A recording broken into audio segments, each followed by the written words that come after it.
구독, 좋아요. 2번. 네. 화면을 이쪽 보시면 5번 보시면 될 것 같습니다. 5번이요? 네, 5번 써 있죠. 예, 2부 시작하겠습니다. 김은혜 의원님의 밝은 웃음을 지으면서 오셨네요. 김은혜 의원님 오셨습니다. 어서 오십시오. 안녕하십니까. 먼저 시청자분들에게 먼저 간단히 먼저 인사를 좀 해주시죠. 너무 오랜만에 뵙는 것 같아요. 죄송합니다. 제가 예. 그 총선 끝나고 나서 예.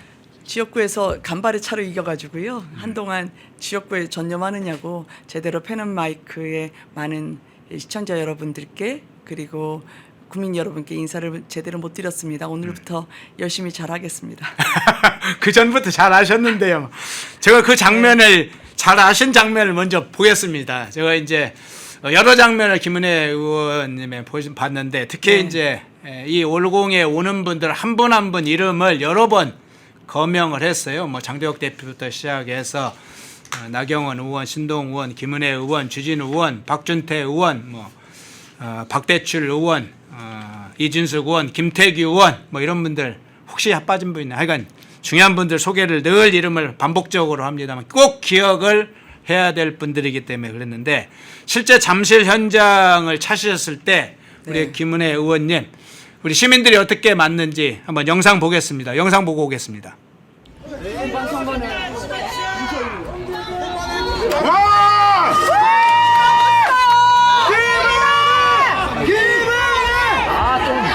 선거를 오염시켰기 때문에 우리 민주주의와 법치를 오염시켰기 때문에 이번 선거는 무효입니다. 예, 여러 영상 중에 가장 가까이 클로즈업이 된 그 영상을 뽑았어요. 당시 올림픽 공원에 경기장에 갔을 때 분위기 어떠셨어요? 지금 아마 저 화면은 잠실 7동 이 투표소에 갔을 때 모습이 그거 7동인가요? 예, 모습이었던 것 같고요. 네. 페네메커가 단 한순간도 역사 현장을 떠나신 적이 없으셨네요. 예. 올림픽 경기장을 간 거는요. 여러 번을 갔는데 사실은 제가 정당의 일원이라기보다는 거기 계신 국민들의 안전이 걱정이 됐었습니다. 혹시나 제가 이제 그 6월 5일 사태가 저한테는 트라우마로 남아 있기 때문에 그 강제 진압이나 아니면은 특히 이제 공권력을 동원해서 언제 어디서 또 물리력을 앞세울 줄 몰라서 안전을 좀 살펴보려고 갔던 거였고요. 올림픽 공원을 보면 실제로는 가족 단위로 많이 와 계시고 네. 또 어린아이들에게 이 역사의 현장을 보여주기 위해서 어머니, 아버지, 할아버지, 할머니가 손잡고 오시고 또 뭐 이발 자원봉사, 또 주차 자원봉사, 그리고 그림, 음악회까지 누가 뭐라 하지도 않았는데 자발적으로 주민분들이 그 앞을 질서정연하게 민주주의를 세워가시는 모습을 보면서 정말 대단하시다고 제가 느끼고 존경하게 됐어요.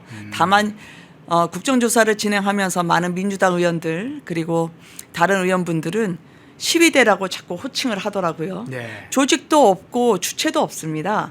그런데 그런 국민들을 시위대로 마치 멸칭처럼 하려고 하는 걸 보면서 제가 좀 지적을 했고요. 그리고 그 뒤에 제 지적 이후에는 뭐 차마 국민들이라고 얘기하기 어려우신지 시위를 하시는 국민분들 그렇게 얘기하더라고요. 네. 시위대 떼고 국민이라는 말이 나올 때까지 하겠습니다. 네.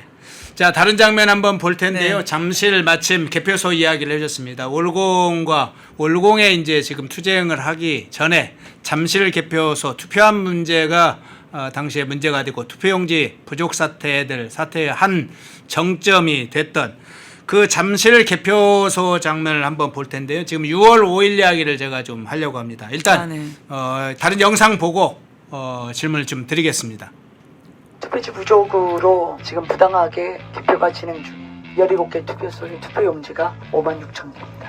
그리고 지금 이 안에는 유권자 3,800명 중에 60%의 투표율을 가정할 경우에 2,000표가 들어가 있습니다. 속셈을 알겠어요. 지금 오세훈 시장 관련된 광역단체장 만약 20만 표 혹은 10만 표로 치면 거 봐라 당락에 아무 지장을 주지 않는 표였다. 그 얘기하려고 눈치고 있는 거죠. 우리가 그 속셈을 모르겠습니까? 이 투표와 절대 못 가져가 나갑니다. 이 투표와 개표 중단 그리고 재선거 중앙선관위가 확정할 때까지 절대 못 가져가게 하겠습니다. 이 잠실 투표소 제 7동 이 투표소 이야기를 좀 드리고 싶은데요. 제가 이제 들은 소식이 있는데 당시 이제 6월 5일 경우로 제가 알고 있습니다. 현장에 이 투표소 현장에 갔을 때 경찰이 청년과 시민들을 연행을 하고 있었는데 당시에 청년들이 연행되는 과정에서 의원님께서 항의를 해서 풀려났다 이런 소식을 제가 들었거든요. 당연히 그렇게 요구를 해야죠. 네. 제가 도착을 할 때는 그때 많은 분들이 놀라고 그리고 경찰의 무력지압이 막 시작됐던 때였거든요. 그래서 제가 경찰에 왜 이곳에 왔느냐라고 했더니 주민 민원이 빗발쳤다. 민원이 뭔데 했더니 시끄럽다는 거였다. 그러면 참정권을 무너뜨려서 가장 기본적인 헌법에 보장된 국민 권리를 무너뜨린 정부는 어디 가고 그 민주주의를 외치고 참정권을 박탈당한 피해자 국민들을 누가 지금 누구를 끌고 가냐. 단 한 명도 손대지 마라. 연행하거나 체포하지 마라. 그 가만 안 있을 거다 얘기를 하니까 이분들을 끌고 나오다가 바로 그냥 그분들이 뒤로 주춤하고 후퇴를 했었어요. 다만 이제 저기 제가 강제 진압대 갔을 때는 어느 분이 저한테 사진을 보내주셨거든요. 네. 경찰이 이제 물리력으로 들어가겠다는 통보를 하는데 다 마스크를 쓰고 마이크를 잡는 사진을 보내주셔서 저는 처음에 이게 코로나 때 사진을 잘못 보내주셨나 보다라고 생각을 했거든요. 네. 근데 지금 송파라는 거예요. 아니 근데 뭐 경찰이 그 정도 통보하는 사람이 되면 상위 직급에 있는 사람들인데 굳이 왜 마스크로 얼굴을 가리지? 라고 생각해서 놀래서 제가 사회부 기자 출신이어서 그런지 모르지만 머리보단 몸이 먼저 간 거죠. 그래서 차를 몰고 바로 들어갔는데 잠실로. 근데 거기 가보니까 기동대원들이 다 복면을 쓰고 있는 거예요. 아니 대테러 부대도 아닌데 무슨 복면을 쓰고 여기서 대테러 부대. 예, 그러네요. 주민분들을 또 네. 그 청년들을 강제로 뜯어내는 거를 보면서 이게 나중에 제가 돌아와서 국정조사에서 그 실체를 알았어요. 2월 4일 새벽에는 이 투표함을 강제로 반송하지 않겠다, 끌어내지 않겠다, 반출하지 않겠다라고 거기 계신 청년들에게 안심하라고 서울시 선관위가 얘기를 합니다. 네. 근데 불과 11시간, 12시간 지난 다음에는 경찰에 선관위에서 공문을 보내요. 폭행이 있었다, 협박이 있었다. 그래서 몸싸움이 있었다라고 보내면서 빨리 투표함을 반출해달라 선관위가 경찰에 공문을 보낸 거죠. 근데 당시 제가 송파에 있었던 잠시지동 이 투표소에서 폭력이나 몸싸움에 대한 신고가 들어온 게 단 한 건도 없었어요. 예. 허위 공문서 작성이죠. 예. 그래서 저는 선관위의 이 부분을 문제 제기를 하면서 국정조사에서도 이렇게 국민을 폭력 혹은 폭도라고 위철한 상임위원은 아니라고 답도 못하던데 이 부분에 대해 규명과 함께 당시의 무력 진압을 따져 물을 생각입니다. 예. 댓글에 저 재밌는 댓글을 주셨네요. 대테러 네. 부대 이야기를 하니까 그린베베 출신이냐 델타포스냐 이렇게 주셨네요. 뭐 국정원 요원들이 저기 비밀 요원들이 와 있습니까? 무슨 복면을 하게 아주 중요한 부분을 좀 찝어주셨네요. 소니님, 리아님 후원 고맙습니다. 자, 국조특위 좀 활동을 좀 여쭤볼게요. 네네. 어제 이제 주목되는 장면이었는데 국조특위 위원들이 잠실 올공을 이제 찾았는데 이제 방문한 이유가 있을 건데요. 네네. 어제 이제 방문한 이유는 어떤 거에 있습니까? 진상규명과 사실은 증거물이 안전하게 보관되어 있는지 확인하는 절차는 필요했습니다. 예. 왜냐하면 이 사안은 반드시 야당 추천 특검에 의해서 다뤄져야 되기 때문에 다 특검에 인계돼야 되는 증거물입니다.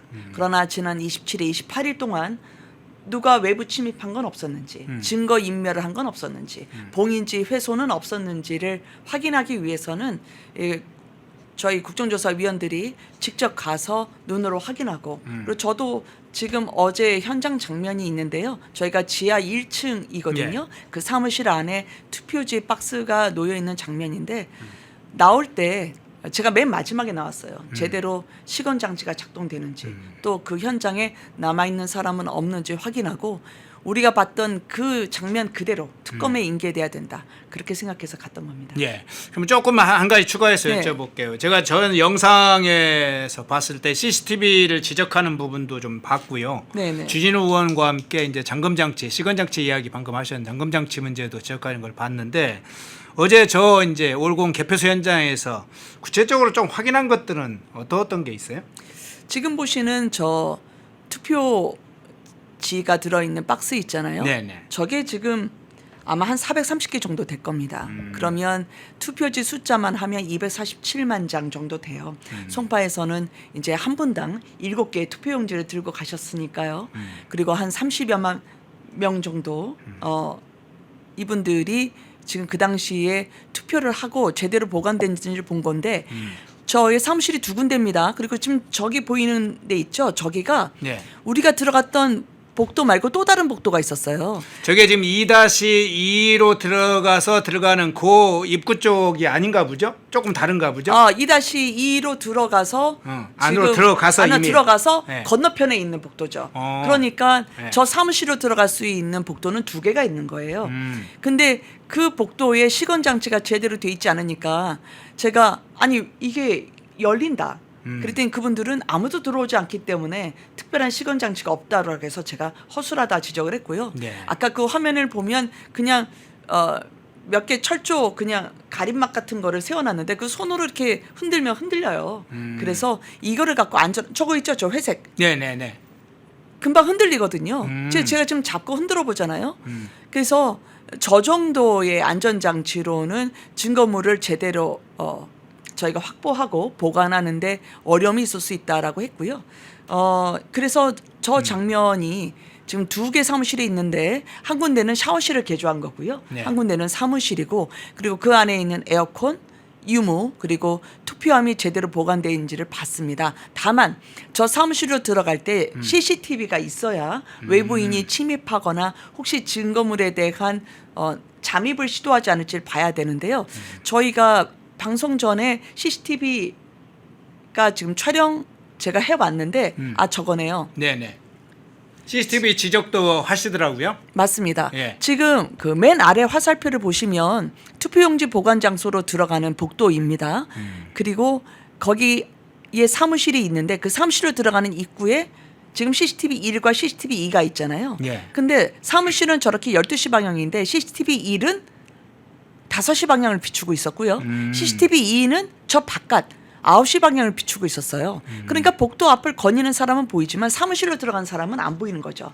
다만 저희가 오늘 그 자료 제출을 요구를 해서 저 CCTV가 이동형인지 예. 아니면 고정형인지 방향은 한번 고정하면 움직일 수 없는 건지 그리고 지금도 작동이 되고 있는지 보존 기한은 언제까지인지를 좀 살펴볼 예정입니다. 네. CCTV 설치가 돼 있긴 하지만 제대로 확인이 안 되면 사실은 CCTV 역할을 못하는 사각지대가 여러 곳이 있을 수 있겠군요. 그렇습니다. 예. 자, 올림픽 경기장 개표소에 들어가기 직전의 장면을 제가 가장 인상 깊게 봤던 장면인데요. 자, 김은혜 의원께서 이 핸드폰을 들고 경찰을 쫓는 듯한 장면이 나와요. 그래서 제가 저거 영상을 보다 왜 경찰들이 뒤쫓아가시는지 여러 가지 생각이 들었는데 일단 영상 보고 한번 여쭤보겠습니다. 영상 보고 오겠습니다.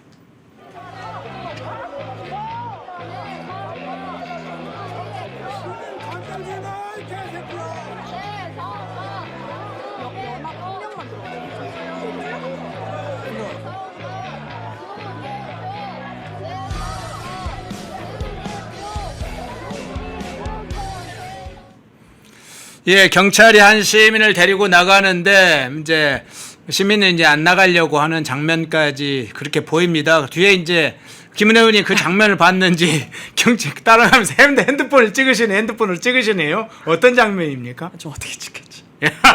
제가 다 찾아냈죠. 제가 경찰을 체증한 거죠. 자, 거꾸로 체증하셨어요? 예. 예. 그 안에는 예. 그 언론인 분들은 저 앞에 계셨고 네. 저렇게 시민분들이 강제로 끌려가고 저렇게 발을 동동 구르시는데요. 네. 계속 손을 꽉 잡고 있더라고요. 제가 6월 5일이 떠올라서 가만히 있을 수가 없었어요. 당초에 저희가 국정조사위원들이 올림픽공원 가기로 했을 때 합의가 됐던 게 있었습니다.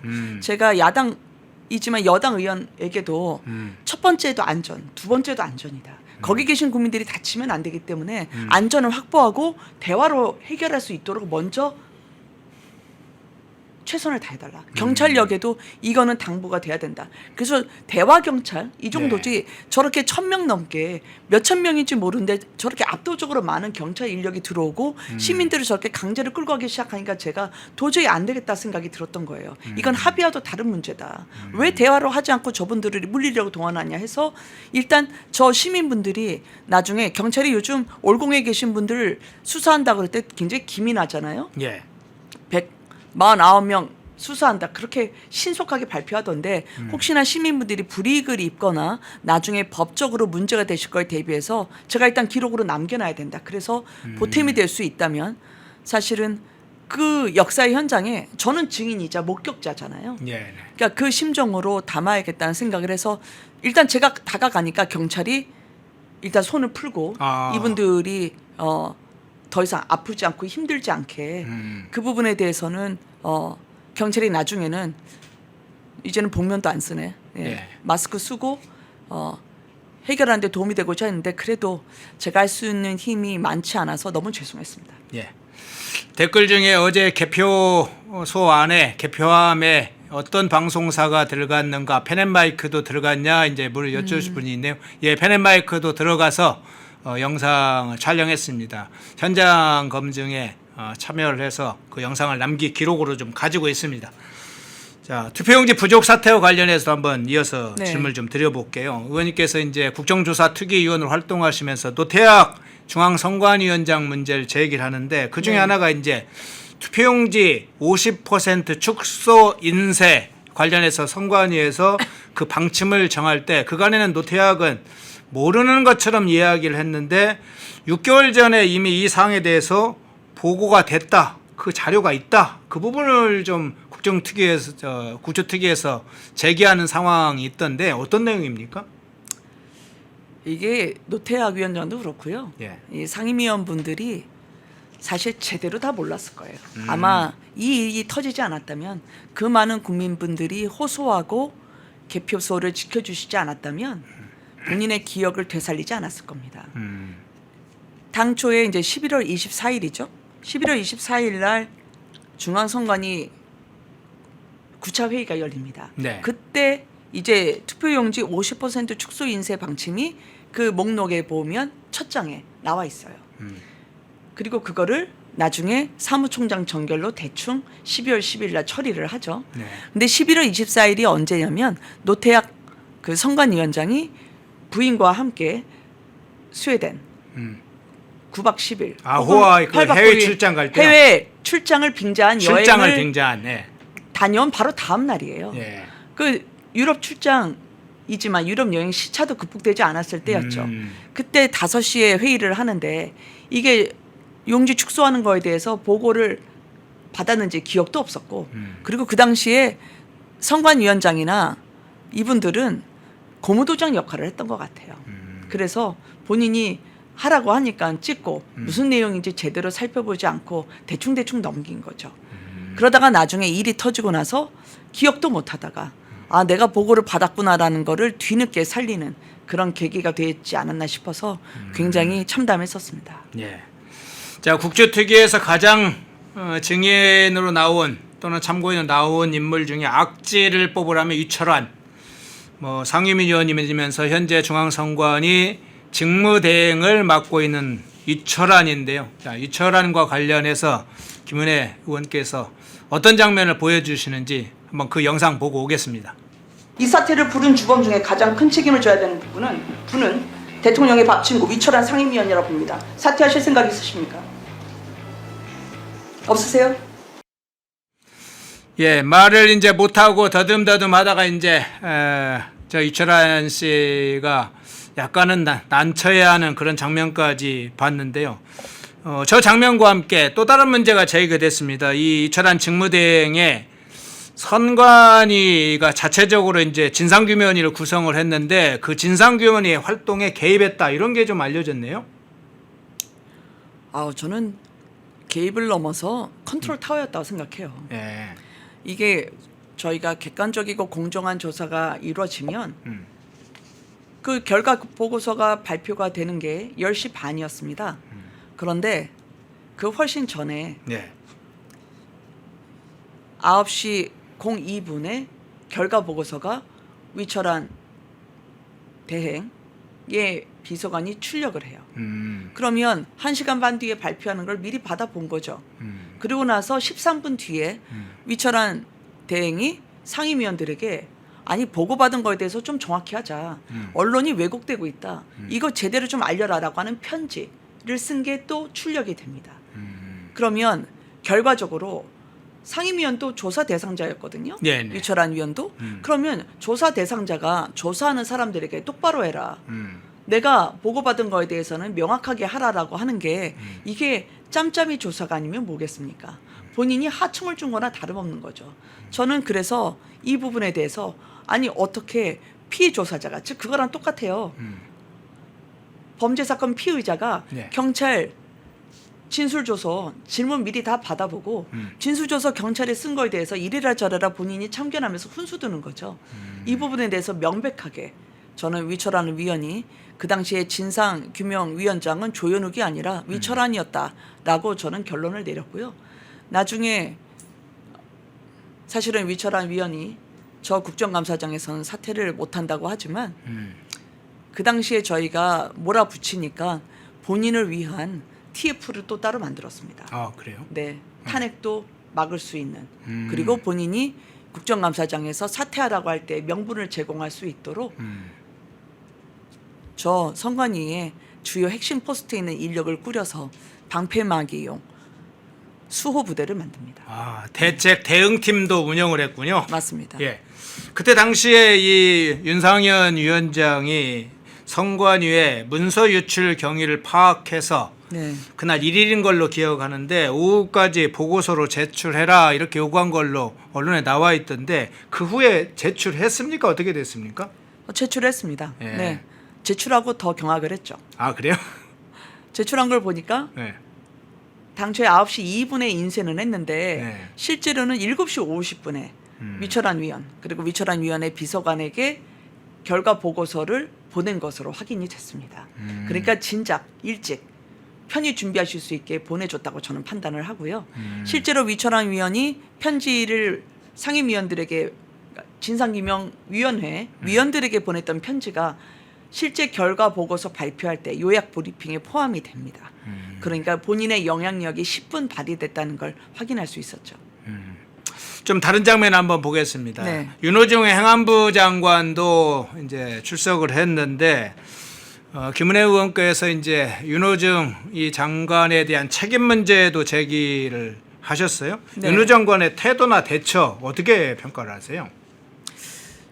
행안부 장관도 나오신 게 아니었고요. 오선 위원으로 나왔다고 생각해요. 아 그래요? 그런 네. 장면이었어요? 네. 네. 그러니까 뭐 초선이나 재선이 질의를 하면 아유 뭐 제가 지금 국회의원을 지금 몇 번을 했는데라고 하는 태도였고요.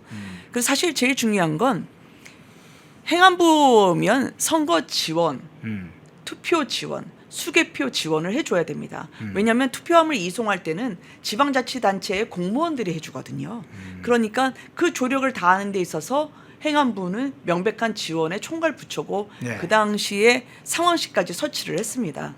그러면 투표날 상황실 설치할 때 행안부 장관은 직접 나가서 방송 카메라 앞에서 만반의 사태에 다 대비한다. 신속하게 대응할 수 있도록 하겠다. 24시간 철저하게 감시를 하면서 투표, 개표에 있어서의 만반의 대비태세를 갖추겠다. 마치 24시간 대기조처럼 준비하는 그런 철저 대응을 강조를 했는데 막상 제가 질의를 하니까 당일날 대통령에게 보고한 것도 아니고 그리고 당일날 국무위원들과 함께 실시간 24시간 한라인이라는 텔레그램에 보고도 하지 않고 언제 보고했습니까? 대통령한테 했더니 그 다음날 오전에 서면 보고를 했다는 거예요. 심지어 며칠 뒤에 대통령과 이탈리아 순방 수행을 합니다. 그래서 제가 장관에게 그럼 수행 중이라도 이 사안에 대해서 논의를 한 적이 있습니까? 네. 라고 물어보니까 대통령한테는 보고할 시간이 주어지지 않았다는 거예요. 일정상. 아니 대통령이 그날 당일날 투표에 가장 최악의 저질의 정치인에게 지배당하지 않으려면 투표하라고 SNS를 4번이나 했던 사람입니다. 그런데 그렇게 투표는 강조하면서 국민의 투표권이 침탈을 당했는데 주무부처인 행안부 장관 선거 지원의 주무부처인 행안부 장관과 대통령은 이에 대해서 논의 한번 대면으로 안 했다? 이게 말이 됩니까? 정부가 어디 있었습니까? 이 나라가 어디 있었습니까? 국민들은 저렇게 절규하면서 내 한 표가 저렇게 처참히 뭉개진 데 대해서 통곡을 하는데 저는 굉장히 무책임하고 그리고 행안부로서는 이 이상의 직무유기가 없다고 생각합니다. 네. 국정티에서 이제 드러난 장면 중에 제가 가장 의혹을 가지는 장면 중에 하나는 이건데요. 중앙선관위와 서울선관위가 한 300km 이상 떨어져 있는 나주의 인쇄업체와 수의계약을 했다. 네. 서울 경기도에 이제 지금 의원이시니까 경기도 잘 아실 텐데. 네네. 아니 뭐 아무래도 인쇄용지 하면 경기도 인쇄업체들 파주도 굉장히 많고 여기 서울로 하면 충무로 이런 데가 많은데 무슨 나주에 있는 인쇄업체와 수의계를 계약을 했다 해서 이제 여러 의혹들이 네. 제기가 됐는데 이 문제 어떤 차원에서 보세요? 저는 이 수의계약뿐만 아니라 네. 모든 선관위에서의 의사결정 과정이 짬짬이 그리고 카르텔이 있었다고 생각을 합니다. 그리고 수의계약을 했던 자체도 사실은 통으로 가면 객관적이고 공정한 절차를 거칠 수 있으니까 저거를 다 나눠가지고 수의계약될 수 있는 그 기한과 그리고 액수를 맞춘 거 아니에요.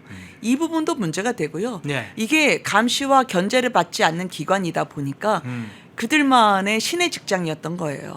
그래서 해외 캄보디아를 갈 때도 또 일본 오사카를 갈 때도 민주당하고 함께 갔잖아요. 네. 그리고 제가 이번에도 살펴보니까 선관위원들은 사실 아까도 말씀드렸지만 출장을 빙자한 여행을 가도 본인들이 안건 검토 수당은 다 받았어요. 한 달에 수백만 원씩, 3,400만 원씩 수당을 받아간 사람도 있습니다. 네네. 그러면 이분들이 그만큼의 참정권을 지탱하는 마지막 최후의 보루인데 그게 물렁물렁하게 다 흐물흐물 녹아버린 거죠. 보십시오. 당일날 이번에 서영교 의원이 투표 당일날 3인 선거구인데 2인을 한꺼번에 찍어서 무효가 될 수 있으니 그거를 선관위원장에게 바로 전화를 했다는 거 아닙니까? 근데 그 선관위원장이 노태하기 어떤 분입니까? 당일날 참정권이 훼손당했는데 그거를 오후 내내 모르다가 그다음 투표 마감 직전에 그걸 알고 그러나 그 이후에도 인지한 이후에도 6시간을 아무것도 안 했던 분이에요. 그런데 여당 의원이 전화를 하니까 바로 특달같이 10분 안에 아래로 그거를 사발통문을 돌려서 대응해줘라 라는 취지였겠죠. 정말 패스트트랙처럼 빨리 움직였습니다. 여당 의원 전화 한마디에는 저렇게 기민하게 움직이시는 분이 왜 국민들의 참정권에 대해서는 저렇게 침대 축구하는 것처럼 아무 일도 하지 않았느냐. 저는 이 부분을 보면서 민주당과 중앙선관위 한 몸통, 한 팀 저는 반드시 이건 규명해야 된다고 생각합니다. 예. 자, 중앙선관위, 서울시 선관위 이 문제 몸통 카르텔 문제에 대한 또 다른 차원의 이제 조사, 특검이 구성이 되면 아주 중요하게 조사를 해봐야 될 것 같습니다. 자, 다른 차원에서 이제 하나 문제 제기를 좀 여쭤볼게요. 네. 서울경찰청장 얘기인데 지난번에 폐가명신 해서 좀 논란이 됐잖아요. 네네. 그때 이제 국민의힘 의원들 9분이 서울경찰청을 항의 방문했는데 그때 이제 경비부장이라는 이관영 경비부장이라는 자가 국민의힘 보좌진을 폭행하는 그런 이제 상황도 알려졌고 영상도 지금 공개가 됐는데 그 후에 이제 이 사건이 어떻게 처리됐는지 모르겠어요. 이 국정조사에서 서울경찰청장을 불렀죠. 네. 이 폐가망신이라고 하는 단어는요. 네. 사실은 대대로 신체 그리고 그 집안 자체를 망하게 하겠다는 건데 조선시대에 이거 형벌체제 때 썼던 말입니다. 네. 근데 연좌제까지 동원해서요. 근데 이 부분에 대해서 분명히 저렇게 서울경찰청장 의전 따지다가 보좌관의 목을 잡고 독지폭행을 한 거죠. 독지폭행을 하면 상당히 엄한 처벌을 받는 거임에도 불구하고 제대로 된 조사 하나를 하지 않았더라고요. 그리고 국민들이 이런 불법에 동조를 할 경우라고 하면서 국민들에게 경고를 하던데 저는 헛웃음이 나오더라고요. 아니 지금 올공에도 149명 수사 대상이다. 그리고 저렇게 독지 폭행에 대해서도 단 한마디 안 하고 조직을 감싸면서 이분들은 국민들이 만만한 거죠. 근데 민노총은 어려워하더라고요. 민노총이 진주에서 CU 점거했을 때 많은 경찰분들이 다쳤는데 이분들 말 한마디 안 했어요. 네네. 그렇게 불법 파업을 해도 단 한마디 못해요. 아니 국민의 지팡이라고 하면서 민노총의 지팡이입니까? 저는 경찰이 저렇게 민주주의를 외치고 참정권을 박탈당한 피해자 국민 편에 서지 않고 불법 파업을 하거나 아니면 본인들이 정권이 눈치 본다로 해서 민주노총의 편에 드는 것, 저는 이 국정조사에서 그리고 앞으로 특검에서 경찰이 과연 누구를 위해서 봉직하는지 저는 파헤쳐야 된다고 생각합니다. 예. 종코님, 미유투님, 풍비님 후원 고맙습니다.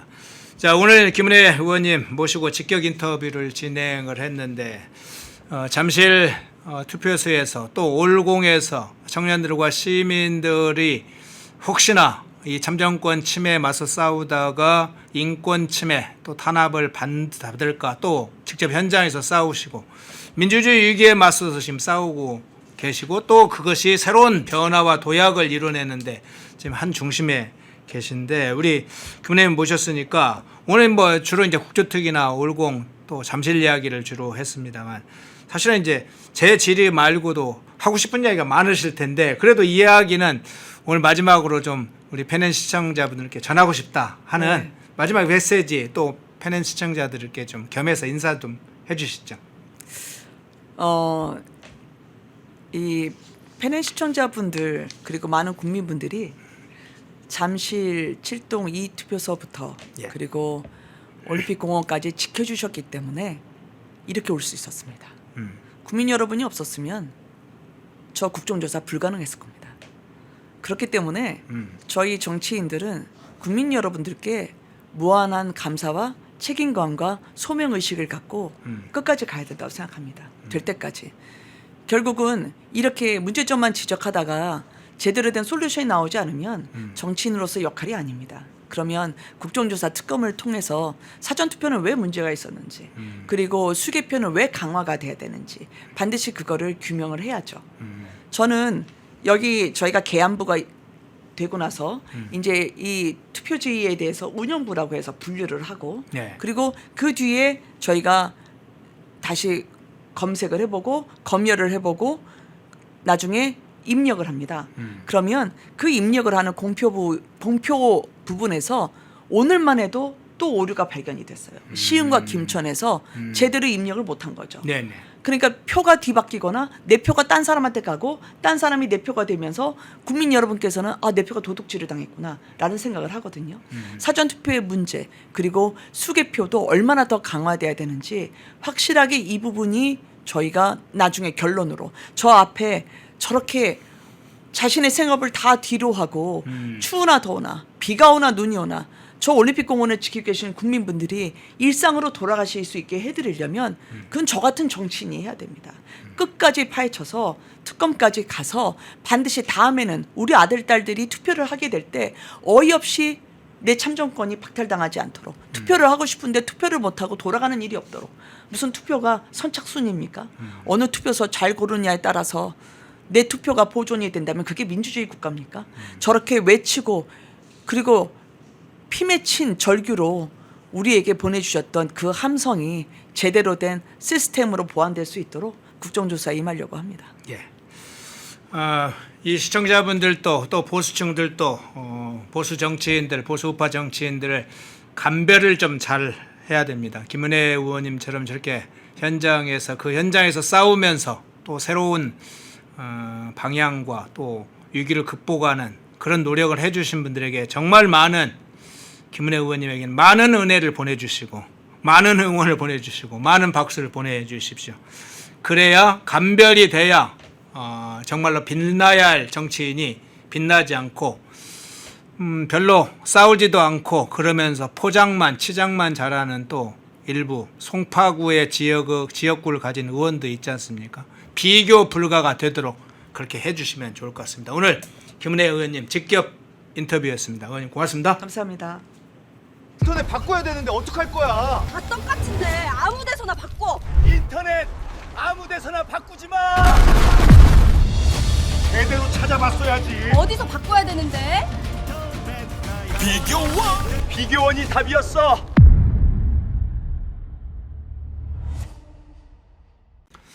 인터넷을 바꾸시려는 분들에게 좋은 인터넷 업체 소개해 드릴게요. 비교원이라는 업체입니다.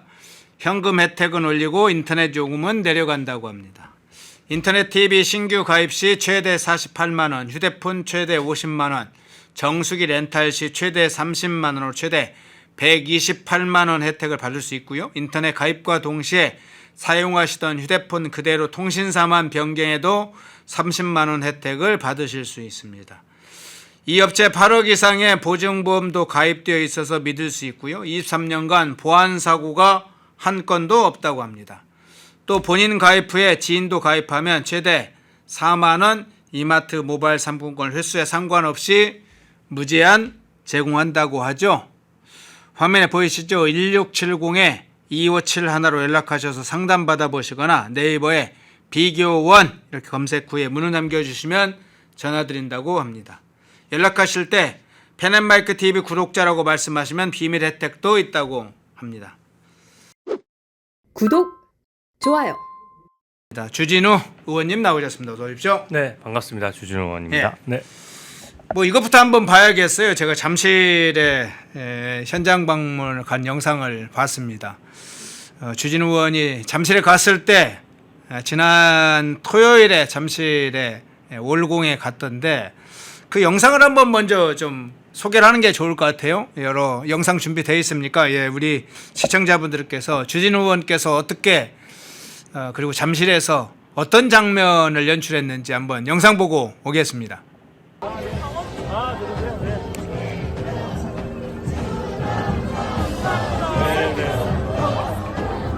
저 대구에서 왔어요. 아, 그래요? 파이팅! 네, 감사합니다. 네, 좋습니다. 네, 감사합니다. 저도 법사위 무조건 들어가셔야 됩니다. 네, 법사위 무조건 들어갈게요. 감사합니다.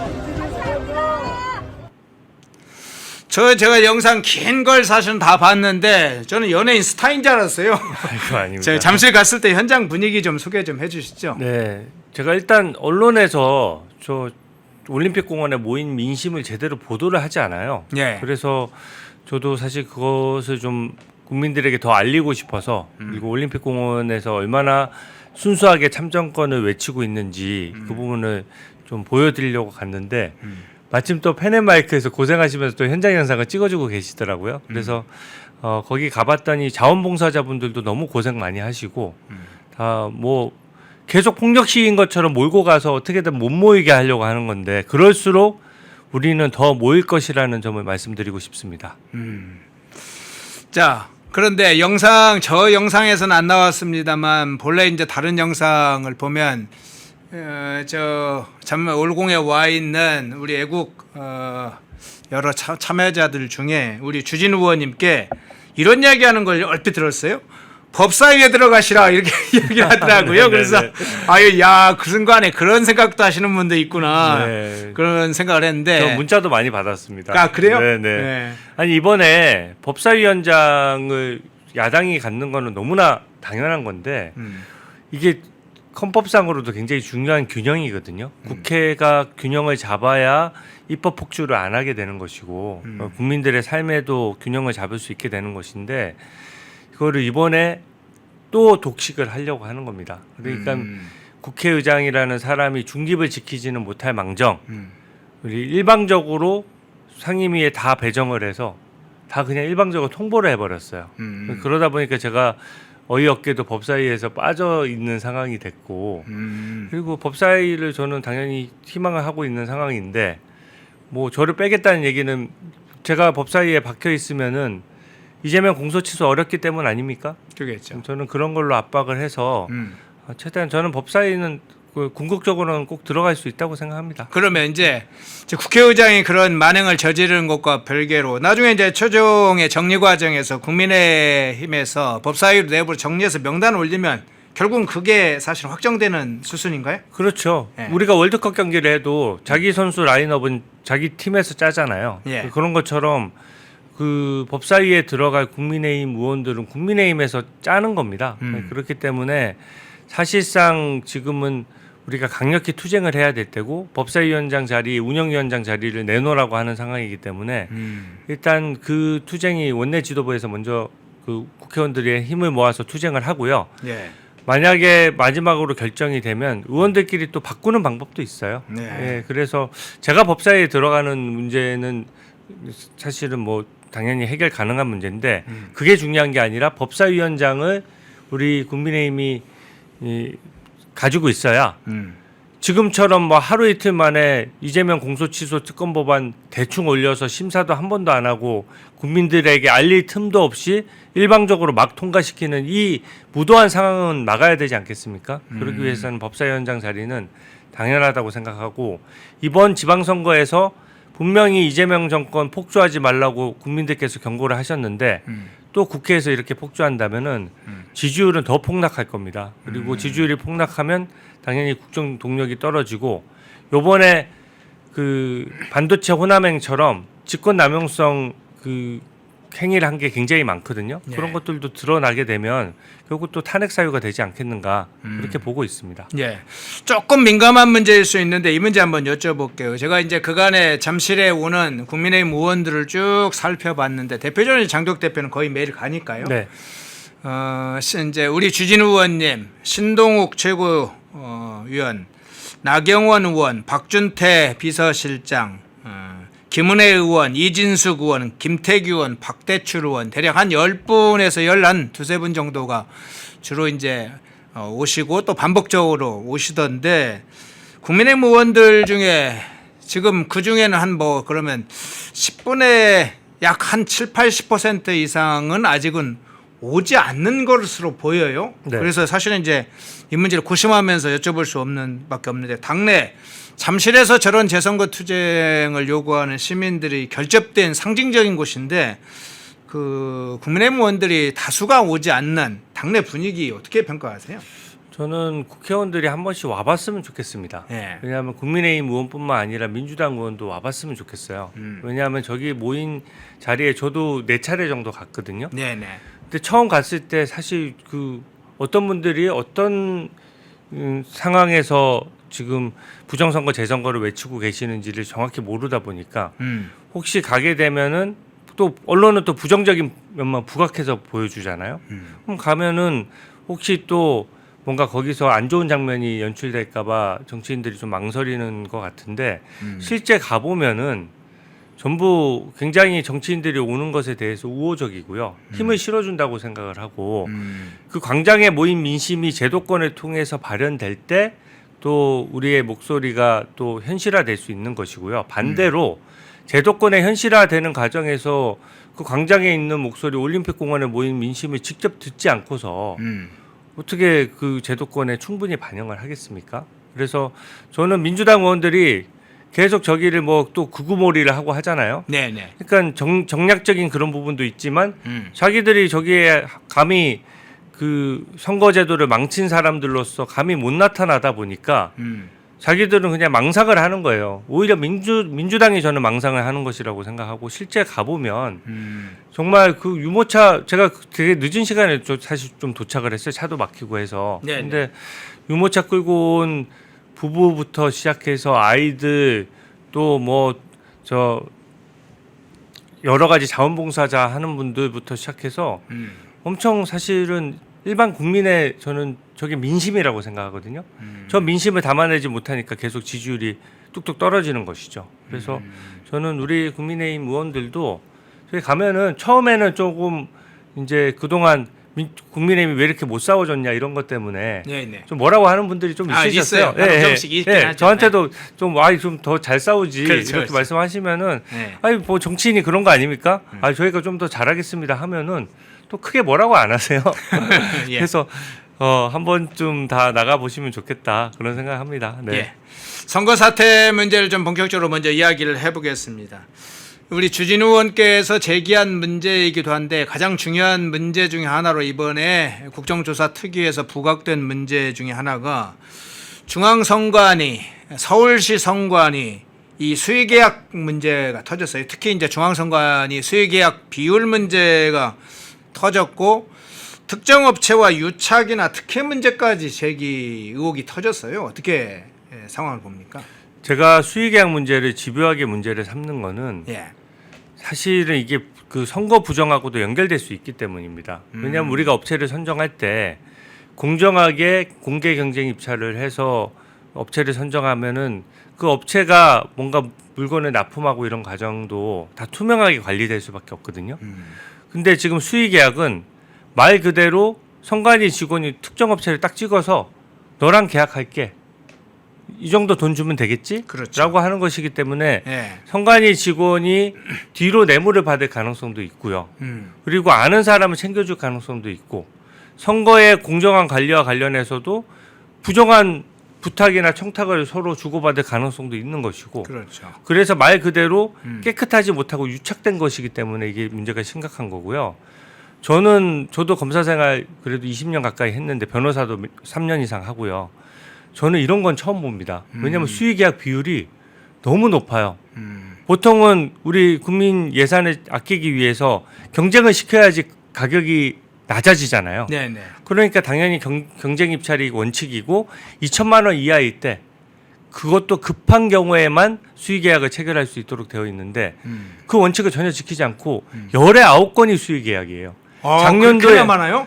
작년에 제가 너무 어이가 없었던 게 예. 숫자를 보고 제가 보좌진들이 이제 그 자료 제공 요구를 해서 받았는데 그 숫자를 보고 혹시 오류가 없는지 다시 체크해 보라고 한 게 작년에 수의계약 비율이 87.7%예요. 열에 9건을 수의계약으로 한 거니까 속된 말로 지들 마음대로 한 겁니다. 자기들 마음대로 한 거예요. 그러다 보니까 그냥 선관위 사무총장 정도 되면은 그냥 예산 받아가지고 선거용품 살 때 그냥 대충 비싸게 사도 알 길이 없는 거예요.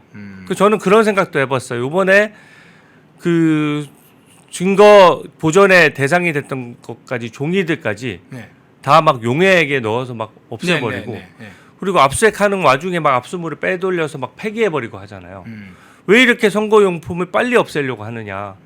이 선거 부정과 관련된 특검이 들어오게 됐을 경우에 거기에 대한 증거인멸적인 요소도 있지만 자기들이 품질이 뒷받침되지 않고 이 물건을 이 금액에 샀어?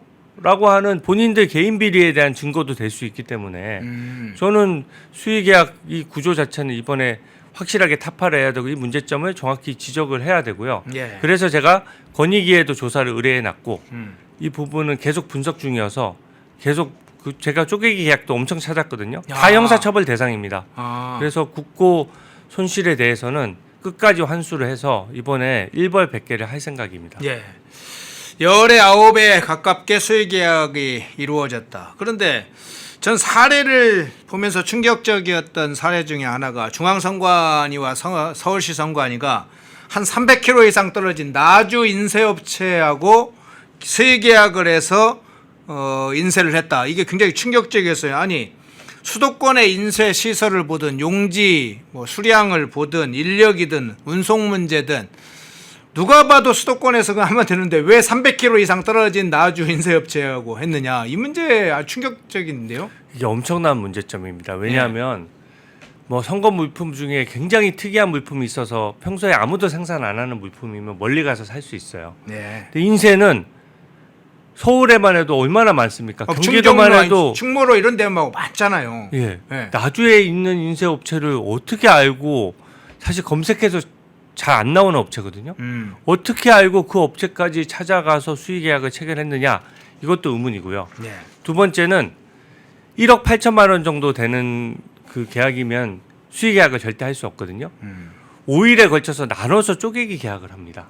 저 업체가. 아, 그렇군요. 네. 그러니까 내가 뭐 저 인쇄할 인쇄물이 있으면은 1억 8천만 원어치를 한 번에 발주하면은 우리가 왜 좀 대량 발주하면 좀 할인도 해주잖아요. 네네. 그렇게 사야 될 것을 일부러 나눠서 금액을 낮춰서 수의계약을 체결하는 것이어서 저는 저게 부정소지가 높다고 보고 누가 도대체 아는 업체지라는 생각이 들지 않습니까?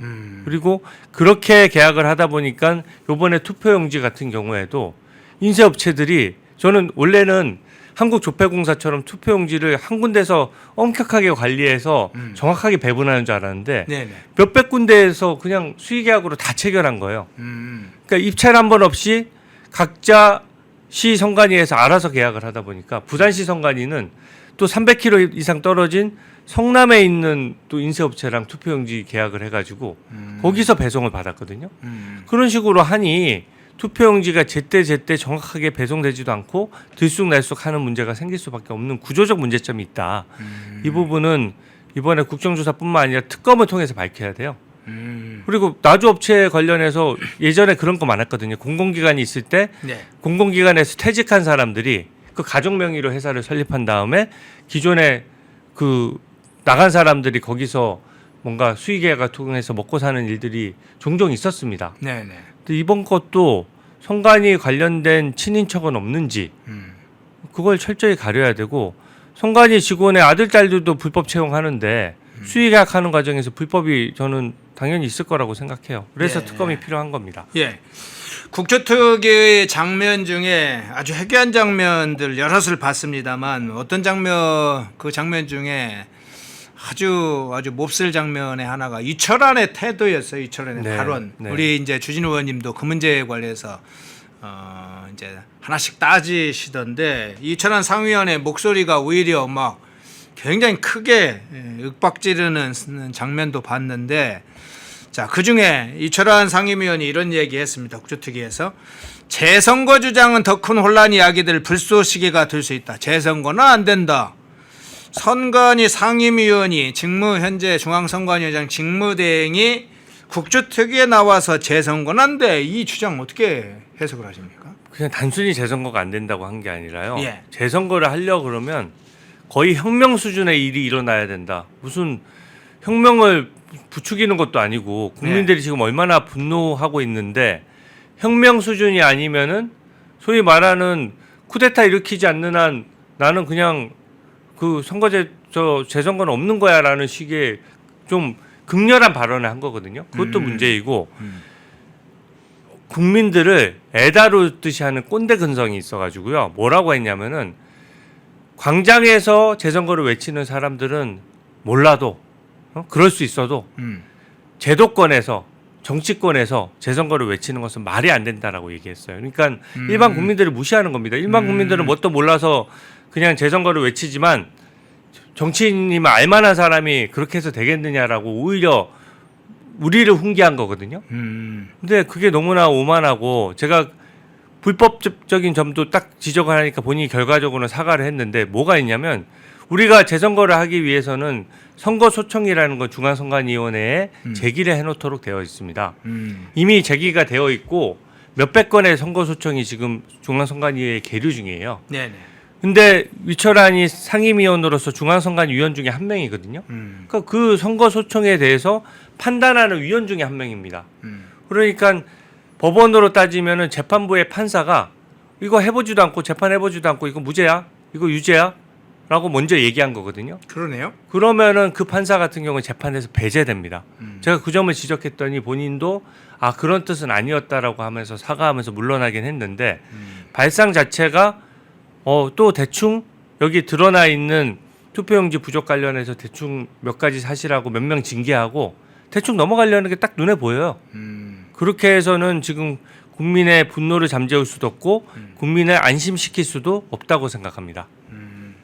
그러면 이제 이야기가 나온 김에 국정조사 특유의 이제 여러 쟁점들이 있을 텐데 방금 이제 소개를 일부 해준 이제 수의계약 문제나 이철환 문제나 이런 문제들 외에 지금 이제 국정조사 특위가 지난주에 1차 됐잖아요. 뭐 네. 이번 주에도 다시 이제 진행이 될 텐데 지난주 진행된 국정조사 특위에서 좀 주요한 쟁점들 오늘 소개가 안 된 쟁점들 중에 좀 어떤 게 있었는지 그리고 이번 주에 이제 국정조사 특위는 또 지금 언제 어떤 방식으로 진행되는지 그것도 네. 좀 소개를 해주시죠. 저번에는 이제 선관위의 기관 보고를 받아 보니까 예. 문제는 이제 투표용지 부족인데 일단 이 분노가 촉발된 최초 사건이니까 그 부분을 주로 많이 따졌습니다. 근데 알고 봤더니 이 투표용지를 50%로 축소 인쇄하는 과정에서 아무도 제대로 들여다보지 않은 거예요. 그리고 선관위의 회의 자료도 안 남아 있어. 심지어 노태학이 그 자리만 지키고 있으면서 선관위원장인데 그런 논의가 있었는지 도대체 어떤 논의를 했는지 기억조차 못하고 회의록에도 안 남아 있습니다. 그러니까 사실은 선관위 사무총장이나 선관위 내부 직원들한테 완전히 휘둘리고 있다는 것을 보여줬고요. 두 번째는 이 선관위원장이 일은 그렇게 하면서 자기 배우자랑 해외 출장 간 게 굉장히 문제가 됐잖아요. 그랬죠. 근데 어떤 중요한 얘기를 했냐면 역대 선관위원장이 다 그렇게 했답니다.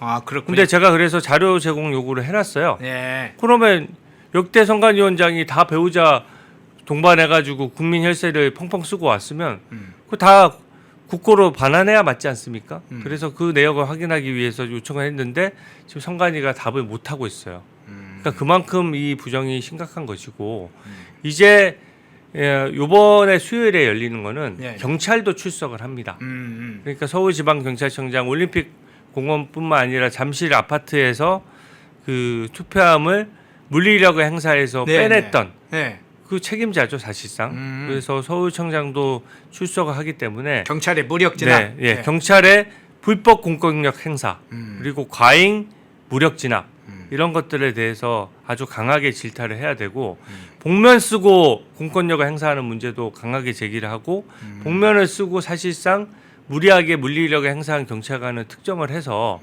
거기에 대해서도 법적 책임을 저는 물어야 된다고 생각하고 이번에 국정조사에는 그 부분이 조금 문제가 될 것 같고요. 선거 관련해서는 저는 투표용지 부족만 자꾸 선관위에서 계속 그것만 얘기하는 게 그것만 대충 이거는 뭐 어차피 드러난 거니까 그것만 대충 그것만 밝혀지고 퉁치고 넘어가겠다 이거거든요. 네. 근데 저는 선거 개표 결과를 오입력한 거는 정말로 크다고 생각합니다. 선거 하나만 하예요. 실컷 우리가 하면 뭐합니까? 아무 때나 누구라도 잘못 입력할 수 있고 잘못 입력한 게 걸러지지도 않고 잘못 입력하고 그게 파악됐는데도 제때 보고되지도 않고 이제 특검한다니까 이제서 저희 잘못 입력한 게 있는데요? 라고 얘기한다 그러면 지금 전국에 수만 개 투표소가 있고 개표 결과가 다 있는데 잘못 입력한 데가 딱 2군데밖에 없을까요? 이거는 잘못 입력한 게 나오는 순간 모든 선거의 공신력과 신뢰도가 다 떨어지는 겁니다. 어떻게 개표한 결과, 실제 결과와 입력한 결과가 다를 수가 있습니까? 그 얘기는 선거 자체에 조작이 가능하다는 얘기랑 똑같은 거거든요. 그래서 기존의 선관위에서는 이런 그 어떤 주장들을 했을 때 매번 국민들 입퇴막하면서 무리한 주장이다, 음모론이다 그렇게 얘기해왔는데 이거는 할 말이 없는 거예요. 제가 저번에 맛배기로 잠깐 물어봤는데도 할 말이 없습니다. 죄송합니다. 이렇게 얘기하더라고요. 근데 이 부분은 진상조사가 제대로 되지 않았습니다. 이거는 우리가 실제 개표한 그 투표함하고 재선거에 가깝게 재개표를 해보거나 재점검을 해봐야 우리가 정확한 실태를 파악할 수 있거든요. 근데 그게 지금 선관위도 아무것도 점검 안 하고 딱 지금 잘못 입력된데 2군데 있다라고 발표만 한 상황이니까 이 부분은 더 파헤쳐야 된다고 생각합니다. 그러면 한두 가지만 더 지금 좀 추가해서 여쭤볼게요. 네. 지금 이제 수요일 날에 경찰 나오면 말씀하신 대로 잠실 이제 제7동 이 투표소 그 투표소에 경찰에게 투입된 문제를 집중 부각을 하실 걸로 지금 이야기를 하셨는데 그러면 현장에 이제 투입됐을 때는 경찰병력이 투입되는 상황에 따라서 경찰의 서울경찰청에 누가 또는 뭐 이게 본청에서 누가 또는 청와대 지시가 있었는지 누가 뭐 이런 것도 사실은 이제 살펴봐야 될 당연히 그렇죠. 지휘 이제, 체계를 다 파악을 해야죠. 네, 그 전체적인 부분 한번 이제 살펴보신다는 거죠. 네. 또 하나는 이제 네. 지난번 서울경찰청에 찾아갔을 때요. 네. 폐가맹신 뭐 네. 발언에 찾아갔을 때 네. 그 경비부장은 지금 그 문제는 어떻게 됩니까? 경비부장도 지금 경찰에서 제대로 조치를 안 하고 네. 뭉개고 있어요. 반드시 법적 책임을 물어야 되고 그 경비부장이 사실상 이 시위 관리를 한다는 명분으로 저는 저 공권력의 불법 행사에도 관여됐다라고 보거든요. 네. 그러니까 그 부분도 진상을 규명해야 되고 이게 있습니다. 일반적인 그 집회 시위 관련된 법률로 적용한 게 아니라 네네. 중앙선관위 협조 요청을 받고 가서 한 거예요. 근데 다른 기관의 협조 요청을 받고 갔을 때 저게 불법적인 게 없는데 과잉으로 진압하고 사실상 공권력을 무력을 행사하는 건 마지막에 행사해야 되는 거거든요. 근데 민노총이 불법 시위할 때는 폭력 시위할 때는 그냥 아무것도 안 하고 있다가 시민들은 힘없다고 저렇게 막 끌어내고 하니까 제가 서울시 선관위원장한테도 저번 국감 때 완전히 막 뭐라고 했는데 그 사람이 대답을 못하고 계속해서 그냥 정적이 흘렀습니다.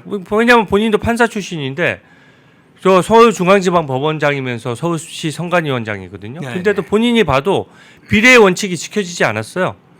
저기 와서 더 투표한 관리나 이런 것들을 투명하게 할 수 있는 여러 가지 방법들이 있었는데 선관위 직원은 코빼기도 안 내비치고 경찰부터 보내서 투표함을 탈취하다시피 해서 가져간 거거든요. 그러니까 모든 국민들이 도대체 저 투표함에 뭐가 있길래 저렇게까지 무리하냐라고 의심하는 게 너무 당연한 상황 아닙니까? 그리고 저 투표함 자체가 이제 증거가 돼버린 것이죠. 예, 이번 주 수요일 날이 상당히 또 다른 차원에서 국조특위에서 어떤 문제가 또 새롭게 제기될지 그 부분 한번 살펴봐야 될 것 같습니다. 근데 국조특위 문제로 이제 이게 사실은 이제 진실을 확인하는 작업은 좀 한계가 있잖아요. 네, 맞습니다. 예.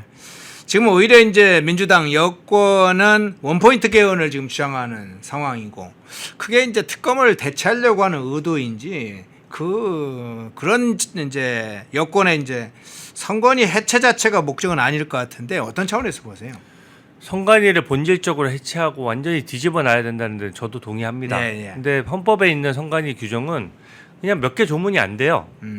근데 지금 선관위를 만약에 없앤다라고 하면 그러면은 누가 선거 관리를 할 거냐 하는 문제인데 지금 민주당에는 뻔뻔하게도 지금 민주당과 선관위가 짬짬이가 돼서 선거가 부실하게 관리되는 거 넘어서서 이제 부정까지 왔다라는 게 지금 국민들의 시각인데 네.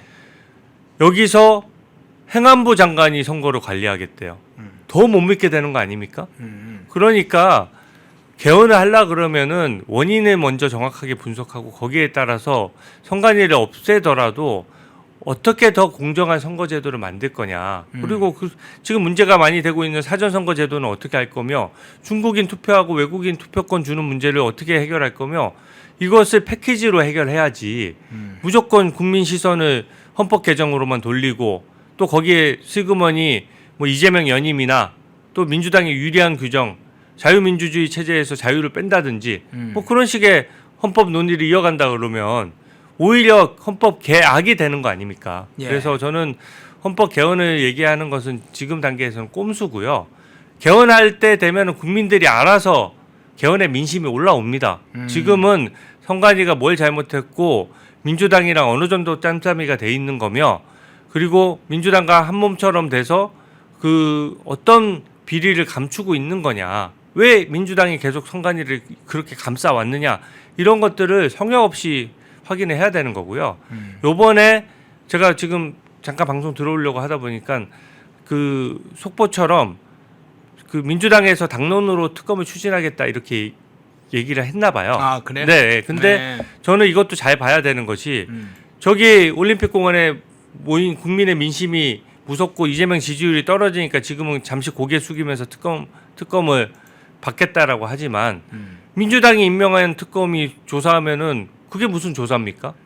실제로 민주당의 추천권은 배제돼야 맞는 것이고 실제 성역 없이 박상용 검사 같은 사람이 특검을 맡아서 뭐 권력에 굴하지 않고 국민만 바라보고 수사할 특검이 맡아야 맞지 않겠습니까? 네. 그리고 수사 범위에도 성역이 없어야 되는 겁니다. 그래서 지금은 민주당의 백혜련 의원안이 나와 있는데 민주당이 거의 사실상 임명하고 투표용지 부적에 대해서만 보겠다는 것이기 때문에 이건 특검 법안이라고 할 수도 없거든요. 주진 의원님이 지금 특검 법안 내놓으셨죠? 예, 제가 특검 법안을 우리 당론으로 발의하면서 특검법 자체를 제가 설계를 했는데 요소는 간단합니다.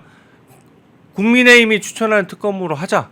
민주당이 그렇게 많이 해왔잖아요, 이때까지. 네. 그리고 이 부분에 대해서는 지금 여권에서 문제가 생긴 것이기 때문에 당연히 민주당의 추천권을 배제해야 되고 그래서 국민의힘이 추천권을 갖겠다는 너무나 당연한 말씀을 드린 것이고 조사 범위도 그냥 지금 언론에 의혹 제기된 것뿐만 아니라 구체적인 단서가 있으면 선관위의 개인 비리 수의계약에서 돈 받아 먹은 것도 다 우리가 찾아내서 국고로 한수해야 맞지 않습니까?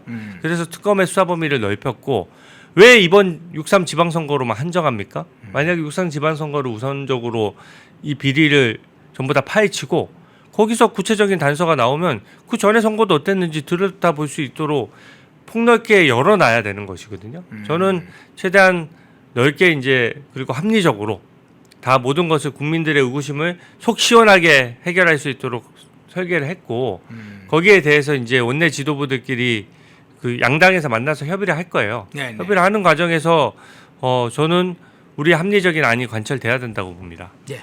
좀 다른 연안으로 더 넘어가 보겠습니다.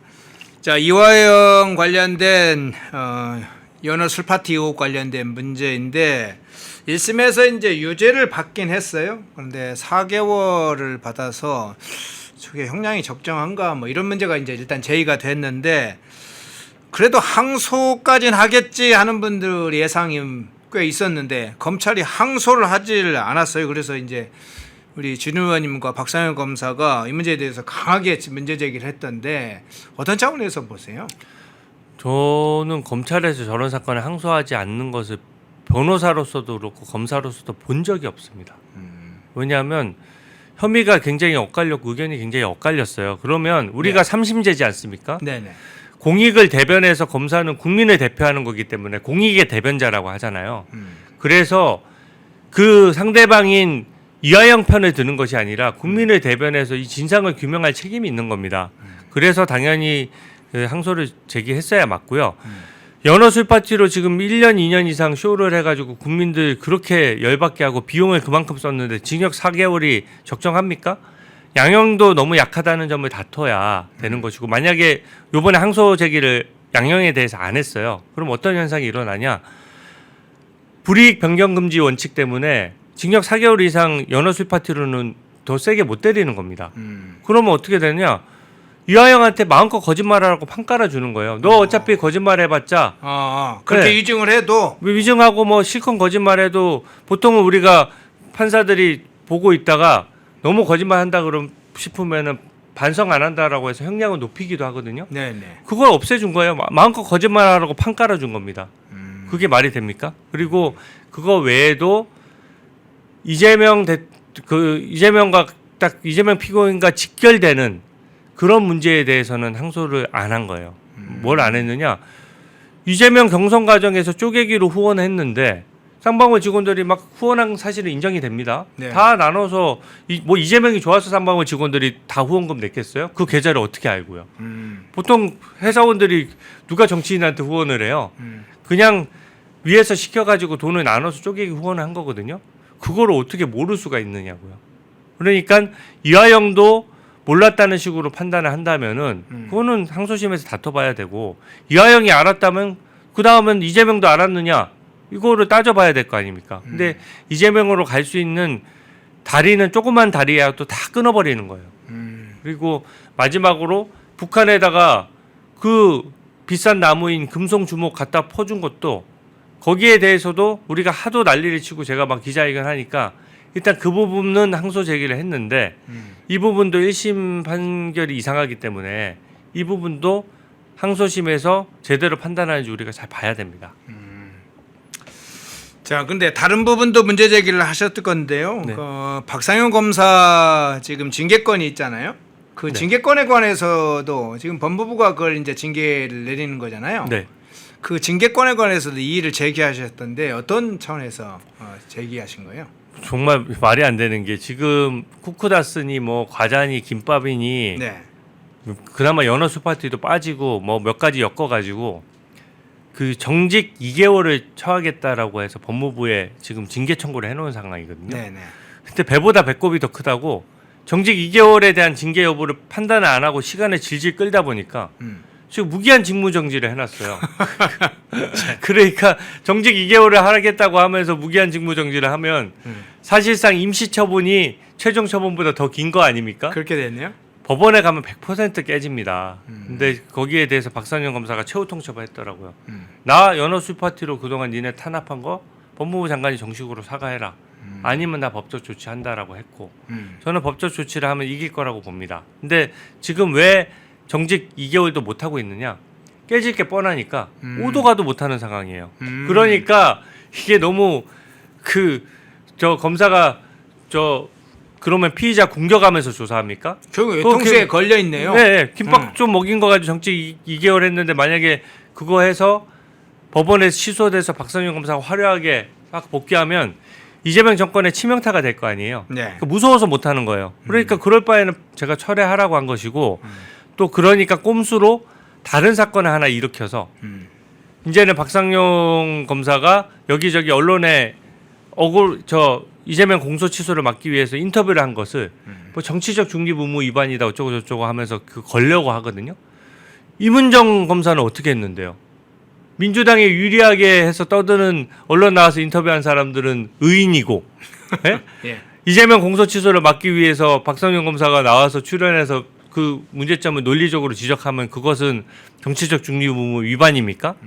저는 말이 안 된다고 생각하고 지금 조사하겠다는 징계도 철회하고 이거 징계하잖아요. 징계에 관여된 사람 반드시 감옥 갑니다. 제가 정식으로 경고하는데요.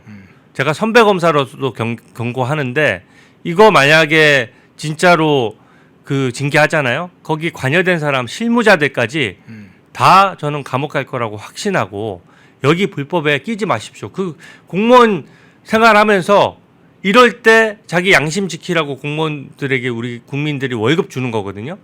여기에 대해서 양심 지키고 징계 철회하고 그렇게 해서 순리대로 가는 것이 맞다고 생각합니다. 만약에 징계한다 그러면 저도 박상현 검사도 그렇지만 저도 강력한 법적 투쟁에 나설 겁니다. 예. 좀 주제가 다른데 이 문제 한번 여쭤보죠. 이제 6.25 전쟁 호국 보훈의 달인 상황에서 좀 새로운 건이 터졌는데 그거 한번 띄워주시겠어요? 네, 화장품 브랜드인 아이소이, 이 아이소이 광고가 지금 논란입니다.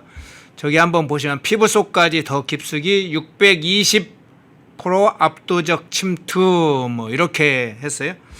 버스 광고도 한번 볼까요? 버스 광고. 예, 저렇게 버스 광고 무슨 여객인지는 제가 봤는데 그것까지는 차마 그래서 노출을 안 시켰습니다. 잊지 말자 65%.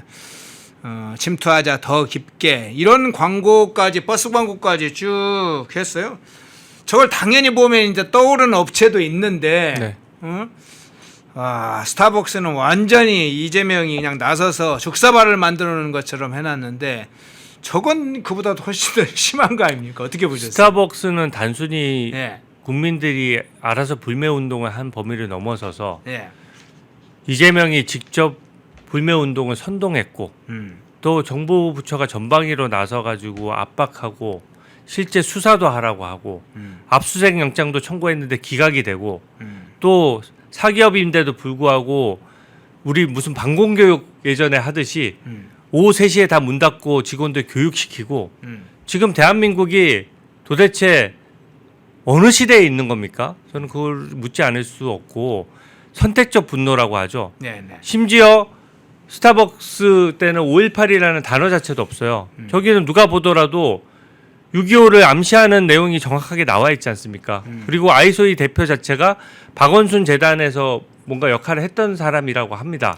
그렇군요. 그러니까 그 의도성이 너무나 명백해 보이고 저게 침투하자라는 표현은 사실상 북한군이 우리나라 국군들을 어떻게 보면 희생시켜 가면서 여기까지 쳐들어와서 낙동강 전선에서 저희가 겨우 막아냈는데 그것을 암시하는 게 명확하지 않습니까? 그래서 제가 그 댓글로 저거는 부실 광고가 아니다. 단순 실수가 아니다. 부정 광고다. 고의성이 명백하다라고 제가 얘기를 했었고 저기서는 마치 실수인 것처럼 뭐 업체는 사과를 했어요. 근데 그 당시에 다 떠들었던 사람들 어디 갔습니까? 예, 평론가들부터 시작해가지고 5.18에 다 숟가락 올리고 입 올렸던 사람들 다 어디 갔어요? 그리고 정부는 다 왜 얘기 안 합니까? 그래서 어떤 이슈에 대해서 특히 안보 이슈와 대해서 도대체 6.25 그 전쟁에서 우리 산하하신 국군 장병들을 감히 어떻게 지금 이 정부에서는 취급하길래 이런 식으로 합니까? 네, 저는 이거 말이 안 된다고 생각합니다. 네. 예. 자, 너무 대비되는 장면이라 저희가 사실은 이 문제를 다뤄봤습니다. 주진우 의원께서도 이 문제를 제기를 해주셨어요. 스타벅스와 아이소이. 이재명은 뭐 하나요? 스타벅스의 반에 반이라도 이야기를 하셔야 할 거 아니야. 그 정도 되면 멀쩡한 스타벅스는 그 청년 여성의 5명의 아이디로 시작돼서 또 본사 광고의 연장선상에서 한 거지만 저건 명백하게 6.25 전쟁에 대한 모욕으로 볼 수 있는 그런 광고인데 왜 입을 닫고 있는지 그 장면을 한번 확인해 보려고 한번 다뤄봤습니다. 우리 의원님 나오셨으니까 우리 시청자분들에게 마지막으로 좀 인사 말씀 해주시죠. 네. 제가 오늘 주제 중에 하나 빠진 것만 하나 말씀 간단히 드리고 싶은데 네. 삼성전자 하이닉스를 호남에 입지를 두는 것은 네. 그 특정 지역에 대한 특혜 문제를 넘어서서 정말 우리 자본주의 시장 경제 체제에서는 있을 수가 없는 일입니다. 보통 기업이 중요 공장을 옮기거나 건설할 때는 주변 땅값이 오를까봐 네. 혹은 또 이해 충돌이 생기거나 누가 알박기를 할까봐 절대 보안을 유지하고 그래서 전격적으로 발표하거나 하게 되고 발표 형식도 형식이지만 철저히 수익성에 기반해서 삼성전자 주주들을 생각해서 그렇게 입지를 정하게 되는 거거든요. 네. 이번에는 정치적인 이유로 입지를 정하다 보니까 기업의 투자 발표를 정부가 하는 코미디 같은 상황이 벌어졌습니다. 저는 이게 우리 시장경제 체제랑 우리 헌법의 중요한 위기라고 보고 참정권 침해부터 시작해서 하나하나 다 넘어가고 있는 것이거든요. 우리가 마음을 합쳐서 또 힘을 합쳐서 또 이 여기에 대해서 정확히 목소리를 내야 우리가 나중에 우리 자손들한테 할 말이 있을 것이라고 생각하고 같이 함께 열심히 싸우도록 하겠습니다. 예. 감사합니다. 잠실 현장에서도 선거 사태 관련된 국정조사 특위에서도 그리고 국회의 중요한 특검 문제를 포함한 여러 현장에서 가장 먼저 선두에서 싸우고 계시는 주진우 의원님이었습니다. 의원님 건투하시기 바랍니다. 고맙습니다. 네, 감사합니다.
시청자 여러분 안녕하십니까. 펜앤마이크 선우윤호 기자입니다. 제가 오늘 여러분들한테 소개해드릴 제품은 바로 알부민 신제품이 나와서 이렇게 소개해드리려고 합니다. 남재원 원장이 직접 배합해서 유명한 이 알부민 효과도 후기나 여러가지 등등 너무나 좋아서 많은 분들이 좋아하시는 제품인데 이 알부민 리포존 발효 알부민 NMN이 신제품으로 나와서 이렇게 소개하게 됐습니다.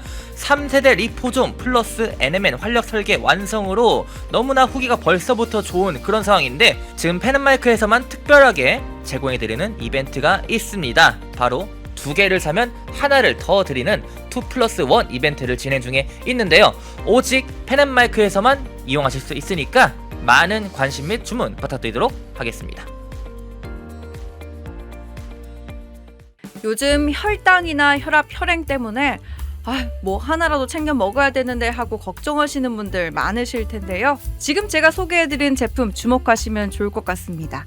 동국제약에서 나온 혈통파인 적송유는요, 예로부터 동의보감에 기록된 원료 붉은 소나무에서 나온 적송유를 채취해서 오일로 농축한 다음 그득그득 담아낸 그런 제품입니다. 적송유는요, 혈당 관리에 도움을 주고요, 혈행 개선, 심지어는 콜레스테롤 개선까지 도움을 줄 수 있으니까 이 모든 것을 한꺼번에 챙겨갈 수 있는 최고의 건강관리식품이라고 할 수 있는데요. 여기에 식후 혈당 관리에 도움을 줄 수 있다고 하는 바나나잎 추출물, 유해산소로부터 세포를 보호할 수 있다고 하는 비타민 E까지 포함되어 있으니까 혈당, 혈행은 물론이고 면역력과 노화 관리까지 한 번에 챙겨가실 수 있습니다. 장용성 캡슐이라서요. 일단 작기 때문에 목 넘김에도 편하고 또 위에서 장까지 가는 녹지 않기 때문에 속도 편안하게 더부룩하지 않게 드실 수 있다는 게 큰 장점입니다. 지금 저희 펜앤마이크TV 구독자 전용으로 1+1 행사를 진행하고 있습니다. 아래 띄운 전화번호로 상담하시는 거 잊지 말아 주시고요. 건강은요, 가장 젊을 때, 가장 건강할 때 챙겨야 되는 거 알고 계시죠? 혈당, 혈액, 면역력 관리까지 한 번에 챙기고 싶으시다 하시는 분들은 1522-1331, 1522-1331로 전화 주시면 도와드리겠습니다.